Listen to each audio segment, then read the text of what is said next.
शिक्षा मंत्री जगन्नाथ महतो ने सहायक अध्यापकों के सेवा शर्त नियमावली में अपनी स्वीकृति देते हुए अंततः उसे कैबिनेट से भी स्वीकृति प्रदान करवा दी। जैसा कि देखा गया है कि शिक्षा मंत्री हमेशा से सहायक अध्यापकों के मामले में हमेशा सक्रिय रहे हैं और उन्होंने सेवा शर्त नियमावली में भी सक्रियता दिखाते हुए अंततः उसे पास करवाकर ही चैन की नींद ली। अब चूंकि सहायक शिक्षकों के मानदेय में 40 से 50% तक की वृद्धि कर दी गई है, तो इसमें व्यवधान उत्पन्न नहीं हो, इसे देखते हुए शिक्षा मंत्री ने बुधवार को अधिकारियों के साथ बैठक कर उन्होंने निर्देशित भी किया है कि सहायक शिक्षकों के मानदेय हेतु फाइल तैयार रखें ताकि आगामी बजट सत्र में उसे स्वीकृति दिलवाई जा सके। सहायक शिक्षकों के मामले में शिक्षा मंत्री का रुख प्रारंभ से ही अभी तक सकारात्मक रहा है। वे कभी ये नहीं चाहे कि सहायक अध्यापकों के मामले में व्यवधान उत्पन्न होते रहे। हालांकि लंबे समय से बीमारी के कारण शिक्षा मंत्री अस्वस्थ रह चुके, जिसके कारण अब तक सहायक अध्यापकों की नियमावली में विलंब आते रहा। वो विपक्ष दल में भी सहायक अध्यापकों के हमेशा फेवर में बात करते रहे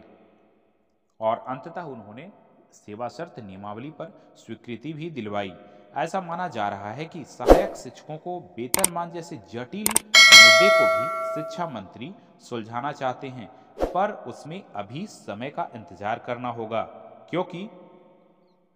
हर बार वार्ता के क्रम में शिक्षा मंत्री यह अवश्य कहते हैं कि चुनाव से पूर्ण सहायक शिक्षकों को बहुत बड़ा बकाया तोहफा जो वेतनमान का रह गया है उसे भी दे दूंगा। इस प्रकार ऐसी उम्मीद लगाई जा रही है कि वर्ष 2024 से पहले ही शिक्षा मंत्री सहायक शिक्षकों को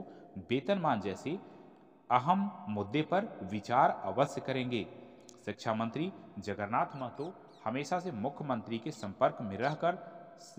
सहायक अध्यापकों के लंबित नियमावली पर स्वीकृति दिलवाते हुए अब वेतनमान जैसी छोटी बड़ी जो समस्याएं और भी रह गई है उसे भी पूरा करने का प्रयास करने की कोशिश कर रहे हैं। आगामी बजट सत्र में सहायक शिक्षकों के बढ़े हुए वेतनमान और मानदेय जैसी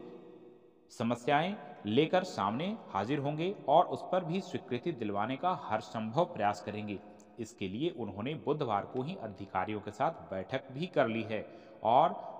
विभाग के अधिकारियों को सख्त निर्देश भी दिया है कि ऐसा फाइल तैयार कर लें जिससे कि सहायक अध्यापकों के बढ़े हुए मानदेय में किसी भी प्रकार की अड़चन और व्यवधान न आए, उन्हें नियत समय पर वेतन भुगतान होते रहे, क्योंकि उन्हें अल्प मानदेय में पूरे परिवार का भरण पोषण करना पड़ता है और जिसके कारण आर्थिक तंगी से जूझने के कारण बहुत सारे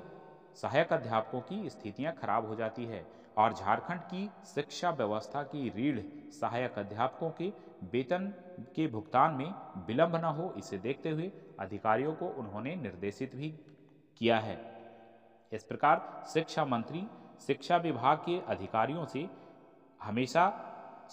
मिलते जुलते और कई तरह के प्रयास करते रहे हैं ताकि सहायक अध्यापकों के मामले लंबित न रहे। इस प्रकार शिक्षा विभाग से जुड़े अपडेट के लिए बने रहें इस चैनल के साथ। मिलते हैं अगले वीडियो में कुछ नया के साथ, तब तक के लिए धन्यवाद।